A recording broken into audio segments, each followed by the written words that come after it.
إن الحمد لله نحمده ونستعينه ونستغفره ونؤمن به ونتوكل عليه ونعوذ بالله من شرور أنفسنا ومن سيئات أعمالنا من يهده الله فلا مضل له ومن يضلل فلا هادي له أشهد أن لا إله إلا الله وأشهد أن سيدنا ونبينا ومولانا محمد صلى الله عليه وسلم تسليما كثيرا أما بعد فيا عباد الله أوصي نفسي بتقوى الله فقد فاز المتقون وقال الله تعالى في القرآن العظيم أعوذ بالله السميع العليم من الشيطان الرجيم بسم الله الرحمن الرحيم إن الله وملائكته يصلون على النبي يا أيها الذين آمنوا صلوا عليه وسلموا تسليما اللهم صل على سيدنا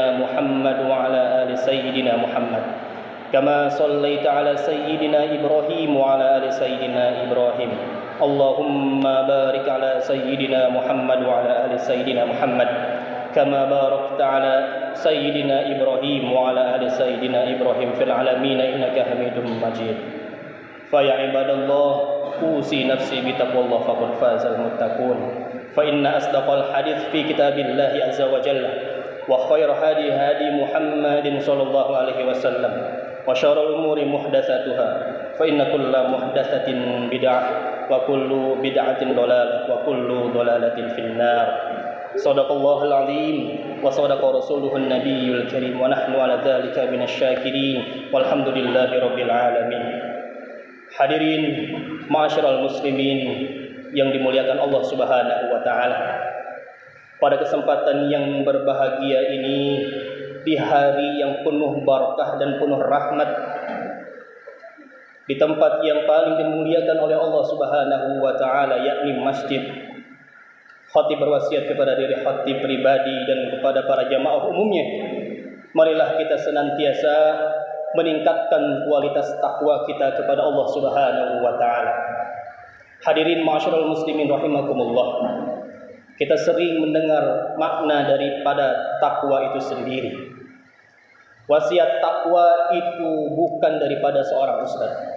Wasiat takwa itu bukan daripada seorang kiai ataupun tokoh agama lainnya. Melainkan wasiat takwa itu berasal daripada Allah Subhanahu wa taala.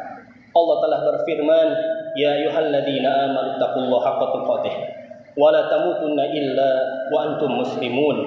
Wahai orang-orang yang beriman, bertakwalah kalian kepada Allah Subhanahu wa taala dengan takwa yang sebenar-benarnya, dan janganlah engkau mati kecuali dalam keadaan muslim. Hadirin, mungkin kita pernah dengar di setiap Jumat yang telah kita lewati makna daripada takwa itu sendiri. Takwa itu merupakan takut kepada Allah Subhanahu wa taala di setiap keadaan, apapun kondisinya. Allah senantiasa melihat kita. Dan juga makna daripada takwa itu sendiri, yaitu kita menjalankan segala perintahnya dan menjauhi segala apa yang dilarangnya. Hadirin yang dimuliakan Allah Subhanahu wa taala, barang siapa yang bertakwa kepada Allah Subhanahu wa taala, pasti dan pasti dia akan dimuliakan oleh Allah Subhanahu wa taala. Dan siapa saja yang tidak bertakwa kepada Allah Subhanahu wa taala, niscaya dia akan hina. Hadirin, satu orang miskin hidup di perkampungan, dia tak tampan tak rupawan, tetapi di hatinya ada Allah, dia taat kepada Allah Subhanahu wa taala, maka orang miskin ini mulia di pandangan Allah Subhanahu wa taala. Satu orang raja, satu orang presiden, dia tak takut kepada Allah, di hatinya ada dunia, tidak ada kebesaran Allah. Hidupnya tujuannya hanya untuk kesenangan dunia yang hanya sementara. Maka presiden ini, pejabat ini hina di pandangan Allah Subhanahu wa taala. Satu orang miskin yang bertakwa, dia lebih mulia daripada presiden-presiden kafir yang pernah hidup di muka buminya Allah Subhanahu wa taala. Hadirin, coba kita lihat ke belakang kisah-kisah orang-orang terdahulu. Bagaimana Fir'aun, mereka hidup serba dengan kecukupan. Fir'aun hidup pada zamannya, hidup dengan kemegahan, kemewahan dan lain sebagainya. Tapi dia tidak mau taat kepada Allah Subhanahu wa taala. Harta yang melimpah, jabatan yang begitu banyak besar, kekuasaan yang begitu besar dia raih, tetapi tidak bisa menolong ketika di akhir hayatnya Fir'aun mati dalam keadaan kafir. Hadirin subhanahu wa ta'ala yang dimuliakan Allah subhanahu wa ta'ala. Untuk bisa bertakwa kita harus mengenal Allah subhanahu wa ta'ala.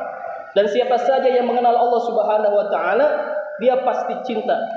Dan dia pasti cinta kepada Allah subhanahu wa ta'ala. Dan siapa saja yang cinta kepada Allah, maka dia pasti akan takut kepada Allah subhanahu wa ta'ala. Hadirin yang dimuliakan Allah subhanahu wa ta'ala. Dan orang-orang yang bertakwa kepada Allah, Allah tidak akan biarkan hidup di dunia ini dalam keadaan hina. Allah akan berikan rezeki yang tidak disangka-sangka. Allah akan berikan sesuai dengan janjinya di dalam Al-Quran.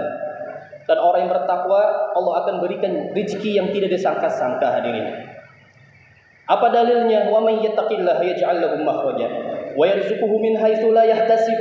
Barang siapa yang bertakwa kepada Allah subhanahu wa ta'ala, maka aku akan berikan rezeki yang melimpah kepadanya. Aku akan berikan rezeki yang banyak kepadanya. Dan Allah akan keluarkan darinya persoalan hidup, baik itu persoalan pribadi maupun sosialnya. Maka hadirin, kuncinya jika ingin kita mendapatkan rezeki yang tidak disangka-sangka, dekati Allah, bangun hubungan baik dengan Allah, bangun sholat tahajud, minta kepada Allah, ya Allah berikanlah saya kemudahan-kemudahan untuk mencari rezeki ya Allah. Ya Allah, anugerahkanlah kepada saya rezeki yang melimpah, yang halal dari hasil keringat kami sendiri ya Allah. Minta pada Allah, bangun sholat tahajud, kemudian laksanakan istiqomahkan sholat duha. Insya Allah Allah tidak akan mengingkari daripada janjinya. Bahkan kalau Allah diminta itu oleh semua makhluk, Allah akan senang hadirin. Kalau kita terus meminta kepada Allah, Allah akan senang dan Allah tidak akan mengurangi sedikit pun daripada kekayaannya. Sehingga Allah subhanahu wa ta'ala menamai dirinya Al-Ghani, Allah Maha Kaya. Tapi sebaliknya, kalau kita minta terus-menerus kepada makhluk, makhluk ini akan lemah. Ada keterbatasan makhluk ini. Maka dia akan marah kepada kita kalau kita terus minta kepada makhluk. Tapi kalau kita sebaliknya minta kepada Allah, justru Allah akan senang kepada kita semua hadirin. Maka bangun dekatkan diri kita kepada Allah subhanahu wa ta'ala. Hadirin yang dimuliakan Allah subhanahu wa ta'ala, kita akan menghadapi perkara-perkara yang besar. Kita akan menghadapi kematian. Seumpama sakitnya kematian itu ditunjukkan kepada manusia yang hidup di dunia ini, tentu semua orang tidak akan merasakan enaknya makan dan nyenyaknya tidur. Kita semua akan menghadapi alam kubur. Sedangkan alam kubur itu salah satu dari pertamanan sorga atau jurang dari jurang-jurang neraka. Kita semua akan menghadapi jembatan Sirat, akan menghadapi hisab, akan dihitung amal-amal kita semua, baik yang zahir maupun yang batin. Sebagaimana Allah Subhanahu wa taala berfirman, "Wa in tubdu ma fi anfusikum aw tukhfuhu yuhasibukum bihillah." Dan jika kamu melahirkan apa yang ada di dalam hatimu atau kamu menyembunyikannya, niscaya Allah Subhanahu wa taala akan membuat perhitungan dengan kamu tentang perbuatanmu itu. Quran surat Al-Baqarah ayat 284. Hadirin yang dimuliakan Allah Subhanahu wa taala, amal-amal yang kita sembunyikan dan amal-amal yang kita perlihatkan semua akan dihisab oleh Allah Subhanahu wa taala. Kita semua akan menghadapi mahkamah yang agung, yang hakimnya yaitu Allah sendiri, yang menguasai seluruh alam, yang mengetahui, yang maha mengetahui perkara yang zahir maupun yang batin. Saksinya yaitu para malaikat, para nabi dan rasul. Mahkamah yang disaksikan oleh semua makhluk, semua manusia, mulai dari Nabi Adam alaihissalam sampai manusia yang terakhir. Kita akan menjadi tontonan di mahkamah itu. Ketika kita diputus oleh Allah Subhanahu wa taala bahwa kita termasuk golongan orang yang diridhoi oleh Allah, maka kita tidak bisa bayangkan bagaimana kemuliaan, kebahagiaan yang kita dapatkan waktu itu. Namun sebaliknya, ketika kita diputus oleh Allah Subhanahu wa taala termasuk orang yang durhaka, maka bagaimana kesusahan dan kehinaannya yang kita alami pada waktu itu. Hadirin yang dimuliakan Allah Subhanahu wa taala, memikirkan hal yang seperti itulah yang menjadikan takutnya para wali Allah Subhanahu wa taala kepada Allah, menjadikan bergetarnya hati orang-orang yang beriman, karena merasakan dunia ini bukan apa-apa. Kenikmatan dunia ini bukan apa-apa. Kemuliaan dunia ini bukan apa-apa. Kenikmatan dan kemuliaan yang sebentar saja. Hadirin yang dimuliakan Allah Subhanahu wa taala. Langkah-langkahnya syaitan untuk merusak kita, yaitu ketika kita lupa dengan kehidupan akhirat. Ketika seorang itu lupa dengan kehidupan akhirat, kemudian sibuk dan tergiur dengan kehidupan dunia, maka hatinya akhirnya akan dipenuhi dengan hubud dunia, yaitu cinta dunia. Senang dengan kehidupan dunia, perilaku dan pertimbangannya adalah dunia. Padahal dunia akan ditinggalkan. Siang, malam, yang difikirkan dunia dan lupa kepada akhirat. Padahal kita akan ke akhirat, hadirin. Maka Nabi SAW bersabda, sesungguhnya cinta dunia itu pangkal dari segala kesalahan. Seorang itu berjalan ke akhirat, tetapi yang dilihat adalah dunia. Bagaimana dia bisa selamat, hadirin? Ibarat seorang itu berjalan ke barat, tetapi dia selalu melihat ke timur. Bagaimana nasib orang yang seperti ini? Tentu dia akan menabrak dan jatuh ke jurang. Marilah kita setiap hari, setiap jam, setiap menit tambah dekat dengan akhirat. Kita berjalan menuju akhirat. Di rumah kita berjalan ke akhirat. Tidur pun kita bertambah dekat ke akhirat. Tetapi apabila yang kita fikirkan bukan akhirat, tentu kita akan salah jalan. Maka hendaknya kita selalu mengingat akhirat, karena tipuan syaitan itu hanya untuk orang-orang yang lupa kepada kehidupan akhirat. Sebagaimana Allah Subhanahu wa taala berfirman, "Walitasqa ilaihi afidatul ladzina la yu'minun." Dan juga agar hati seorang kecil, orang-orang yang tidak beriman kepada akhirat, cenderung kepada bisikan itu. Quran surat Al-An'am ayat 113. Orang yang tunduk taat kepada syaitan, yaitu orang-orang yang hatinya tidak yakin dengan akhirat. Orang yang hatinya dipenuhi yakin dengan akhirat, memikirkan akhirat, tidak akan bisa ditipu oleh syaitan. Hadirin ma'asyiral muslimin rahimani rahimakumullah.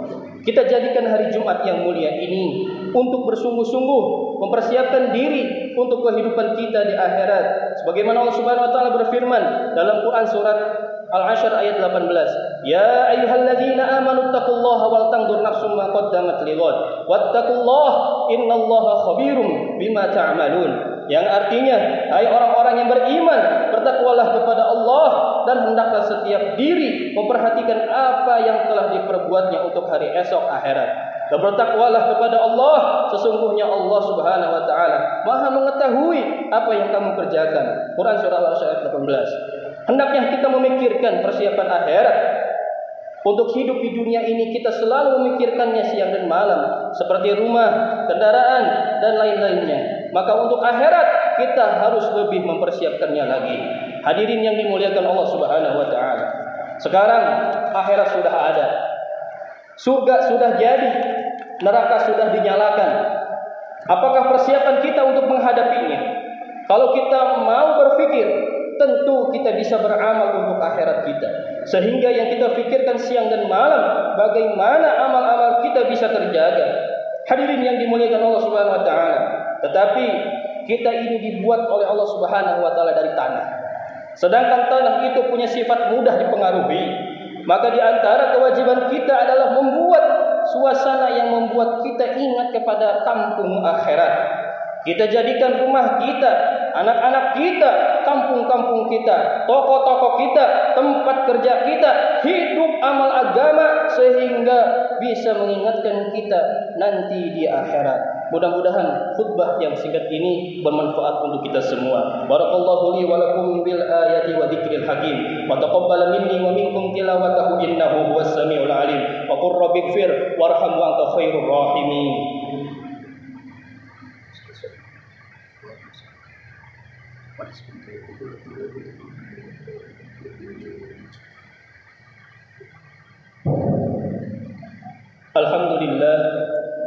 Alhamdulillahilladzi anzala as-sakinata fi qulubil mu'minin liyazdadu imanan ma'a imanihim. Walillahi junudus samawati wal ard wa kana Allahu azizan hakima. Asyhadu an la ilaha illallah وأشهد أن سيدنا ونبينا ومولانا محمد صلى الله عليه وسلم تسليما كثيرا أما بعد اللهم صل على سيدنا محمد وعلى آله وصحبه أجمعين عباد الله يا أيها الناس اتقوا الله حق تقاته ولا تموتن إلا وأنتم مسلمون قال الله تعالى في القرآن العظيم بسم الله الرحمن الرحيم يا أيها الذين آمنوا اتقوا الله حق تقاته ولا تموتن إلا وأنتم مسلمون قال النبي صلى الله عليه وسلم من أحيا سنتي فقد أحبني ومن أحبني كان معي في الجنة أو كما قال النبي صلى الله عليه وسلم اللهم اغفر للمسلمين والمسلمات والمؤمنين والمؤمنات الأحياء منهم والأموات إنك سميع قريب مجيب دعوات وقاضي الحاجات ربنا تقبل منا إنك أنت السميع العليم وتب علينا إنك أنت التواب الرحيم اللهم إني أعوذ بك من الهم والحزن وأعوذ بك من العجز والكسل وأعوذ بك من الجبن والبخل وأعوذ بك من غلبة الدين وقهر الرجال ربنا آتنا في الدنيا حسنة وفي الآخرة حسنة وقنا عذاب النار وصلى الله على نبينا محمد وعلى آله وصحبه وسلم تسليما كثيرا والحمد لله رب العالمين عباد الله إن الله يأمر بالعدل والإحسان وإيتاء ذي القربى وينهى عن الفحشاء والمنكر والبغي يعظكم لعلكم تذكرون فاذكروا الله العظيم يذكركم واشكروه على نعمه يزدكم ولذكر الله أكبر أقيموا الصلاة